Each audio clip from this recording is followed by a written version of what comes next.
এই বাসা আর ওই বাসা, দুই ফ্ল্যাট দুই দিকে, ওই ফ্ল্যাটের এর এই ফ্ল্যাটের 17 বছরের প্রতিবেশী যদি আপন কন্যার ইজ্জত লুণ্ঠন করে হত্যা করে, 8 বছরের কন্যা, তোমরা দেখো 8 বছরে ঢাকা শহরে একটি রাজধানীর মধ্যে মাত্র 8 বছরের বাচ্চা মেয়ে, ওকে গলা আর শরীর আলাদা করে ফেলছে।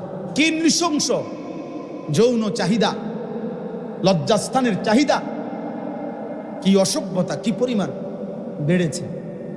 তার মানে ওই যে অব্যাহত নারী ছবি, অস্থিরতা, রাতভর উলঙ্গ ছবি দেখা, দিবানিশি মোবাইলে পড়ে থাকা, যার কারণে যৌন চাহিদা হয়ে গেছে কুত্তার মতো, যৌন চাহিদা হয়ে গেছে শুকুরের মতো, যার কারণে যা পাইতেছে সামনে চাচ্ছে যে সব সিরা বিড়ালাইতে। প্রিয় ভাই আমার, একজনই ফেরো।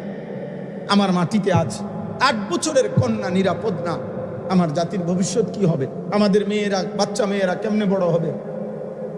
তোমাদের ছোট বোন বড় হবে কেমনে আব্বা? বলো, তোমাদেরও তো অসংখ্য ভাই, তোমাদের ঘরেও তো ছোট বোন আছে। যে মাটিতে 8 বছরের কন্যা যদি নিরাপদ না থাকে, ধর্ষিতা হয়, রক্তাক্ত হয়, লাশ টুকরা হয়ে যায়, আগামী দিনে আমাদের সম্ভাবনা, আমাদের ভবিষ্যৎ কি? আমরা বিল্ডিং করে করবো কি, ব্রিজ করে করবো কি?